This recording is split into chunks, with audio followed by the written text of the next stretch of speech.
आप देख रहे हैं देश लाइव, देश की आवाज।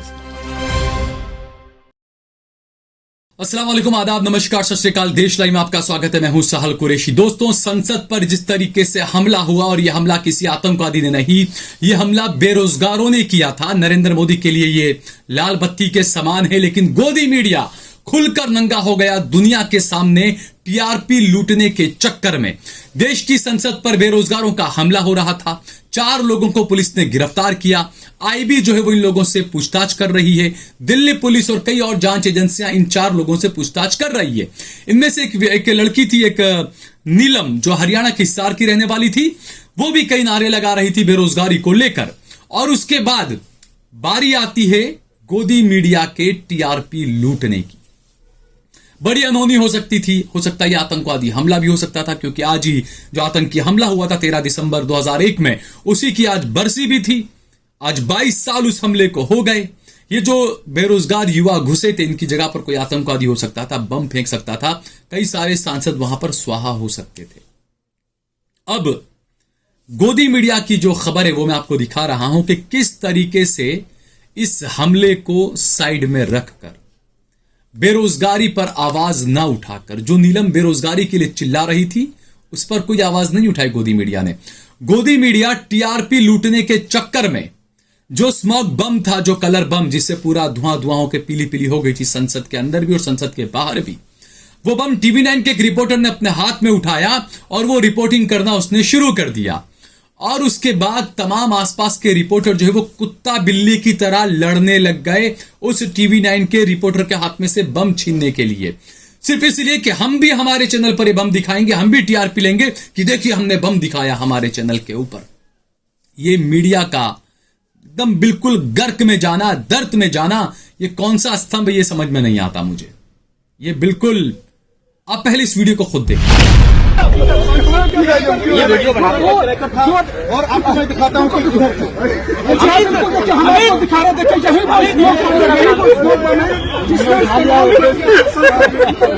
संसद के भीतर और संसद के बाहर ठीक उस वक्त इसी स्लोग बम का इस्तेमाल किया जाता है। हम आपको दिखाने की कोशिश कर रहे हैं। देखें, यहाँ संसद भवन परिसर के गेट के पास कोशिश कर रहे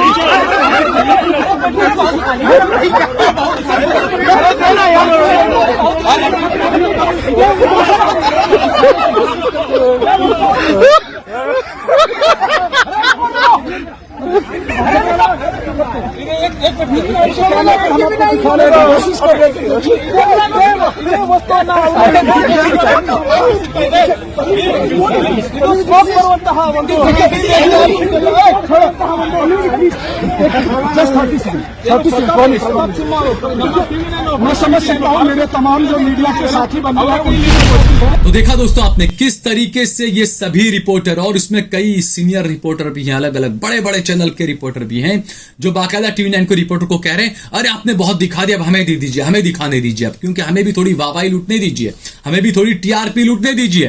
क्योंकि अंधभक्तों को बनाए रखने का सिर्फ टीवी9 का वो नहीं है, अंधभक्तों को बनाए रखने का अधिकार न्यूज 18 को भी दिया है नरेंद्र मोदी ने, टीवी9 को भी दिया है, और भी कई सारे चैनल्स को दिया है। तो ये तमाम चैनल्स लड़ रहे थे कि हमारे आका कहीं नाराज ना हो जाएं कि आपकी टीआरपी इतनी कम क्यों आई, अंधभक्त आपको देख क्यों नहीं रहे। तो इसी के जुगाड़ में, इसी की जुगत में कुत्ता बिल्ली की तरह लड़ने लग गए। जबकि कोई पत्रकार इनमें से ऐसा नहीं था जो फौरन गृह मंत्री अमित शाह के घर पर पहुंच गया होता। आप गृह मंत्री ये बताइए, इतनी बड़ी सिक्योरिटी की चूक कैसे हो गई?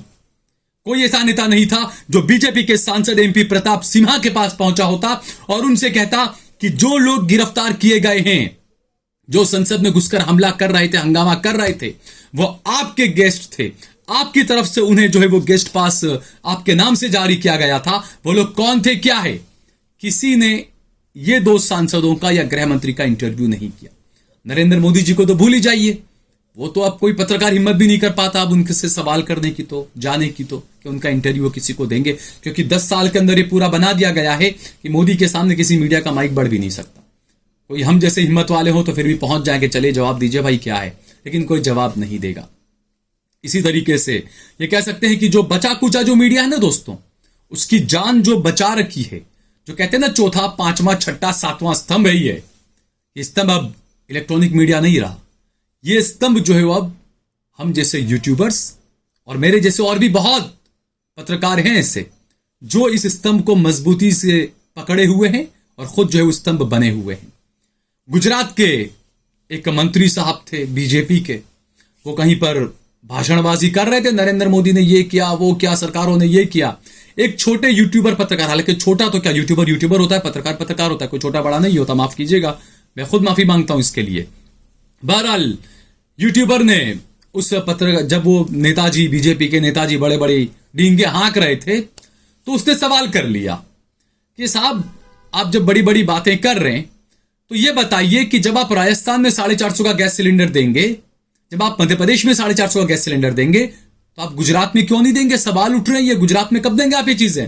आप सोचिए, बीजेपी के नेताजी ने फौरन अपने यहां से माइक निकाल कर उनको थमाया, उनकी पीठ थपथपाते हुए नेताजी वहां से निकल गए।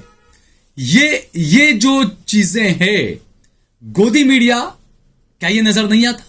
क्या ये चीजें गोदी मीडिया को नहीं उठानी चाहिए? तो गोदी मीडिया जो कुत्ता बिल्ली की तरह लड़ रहा है टीआरपी के लिए, इस बारे में भी जनता को खुद को सोचना चाहिए। यह मोदी के लिए लाल घंटी बज चुकी है।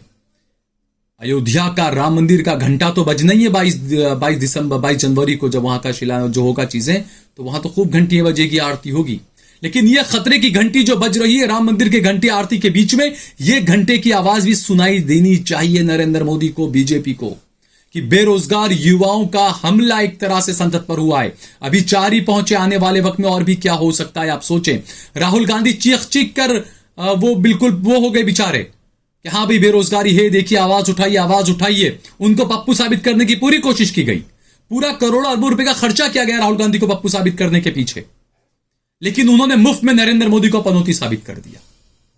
और आज ये बेरोजगारों की जो संसद पर जो मार्च बढ़ी, समझ लिए 4 लोगों की सही, ये कहीं ना कहीं राहुल गांधी की बात पर एक सच का थप्पा लग चुका है कि बेरोजगार परेशान, और अगर बेरोजगार अगर सड़क पर आ गए तो नरेंद्र मोदी तुम्हारी खैर नहीं है। फिर तुम्हारा हिंदुत्व, तुम्हारी चालाकियां बीजेपी वालों की, और जितने भी इस देश को तोड़ना चाह रहे हैं उन लोगों की जो मक्कारियां हैं, वो सारी के सारी धरी के धरी रखी रह जाएगी अगर इस देश का युवा खड़ा हो गया। और देखिए, ये कोई उर्दू वाले नाम नहीं है, इनके नाम है अमोल शिंदे और नीलम। अगर ये उर्दू वाले नाम होते तो पता नहीं क्या होता।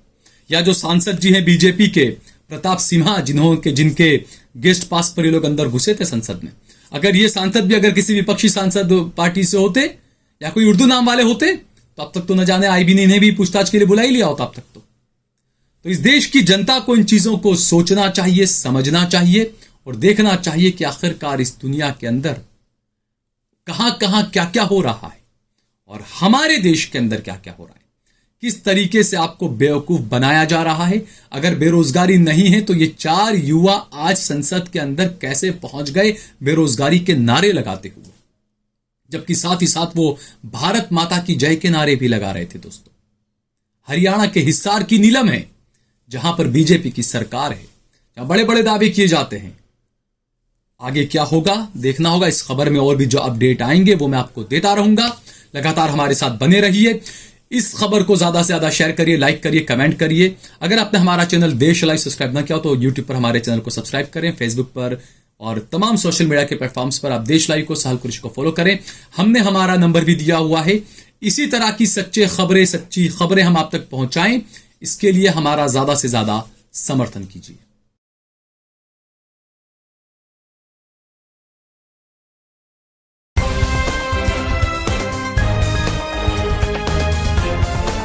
देश और दुनिया की तमाम छोटी और बड़ी खबरों के लिए हमारे चैनल को सब्सक्राइब करना न भूलें और बेल का बटन जरूर दबाएं।